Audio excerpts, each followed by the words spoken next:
잘 안 되네. 비대위원 유상범입니다. 오늘 두 가지 주제에 대해서 말씀드리겠습니다. 먼저 방송통신위원회 2인 체제에 대해서 말씀드리겠습니다. 방송통신위원회 회의 계의를 최소 4명 이상으로 정하는 민주당 법안이 정책의총에서 당론으로 채택되어 지난 18일 야당 단독으로 가방위에서 통과되었습니다. 법안 대표 발의자인 한준호 의원은 대통령이 지명한 2인의 출석만으로도 의결이 가능하다는 점과 이 때문에 의결을 위한 의사정족수 도입이 필요하다는 지적이 제기된다며 법안 제안 이유를 설명했습니다. 여기서 적시한 2인 출석으로 의결이 가능하다의 의미는 당연히 2인 출석에 의한 의결이 법률적 효력이 있다는 것을 인정하는 것입니다.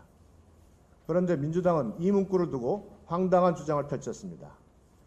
합법성을 인정한 것이 아니라 사실상의 실행 가능성이 있다고 한 것이라며 2인 체제 합법성을 인정한 적이 없다고 주장하나 이는 궤변에 불과합니다. 지난 5월 말 민주당 고민정 의원은 방통위 2인 체제가 위법이라면서 방통위원장 탄핵 사유가 된다고 말한 바 있습니다. 고 의원의 주장인 민주당 당론 법안에 의하여 완벽하게 번복된 것입니다. 민주당의 당론과 궤변으로 인해 방송 3법의 속내가 드러났습니다. 현행 2인 체제가 합법이라는 것을 알면서도 어떻게든 흠집을 내어 방통위원회 행정 업무를 중단시키려 했던 것입니다. 민주당은 2인 체제의 합법성을 인정했으므로 정당한 사유 없이 방통위원장 탄핵을 들먹인 것에 대해서 국민에게 사과하고 더 이상 국민과 행정부를 겁박하지 말고 하루빨리 방통위원을 추천해야 할 것입니다.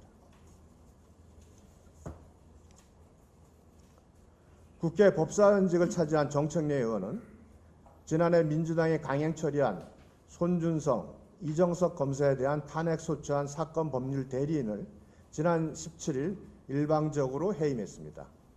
제21대 국회 당시 김도호 법사위원장은 처음부터 해당 검사들에 대한 탄핵 소추가 적법하지 않다고 판단해 반대했고 법률 대리인단 선정 또한 소추위원인 법사위원장의 고유 권한임에도 불구하고 민주당의 요청을 받아들여 민주당이 추천한 변호인도 함께 포함하는 법률 대리인단을 구성했습니다.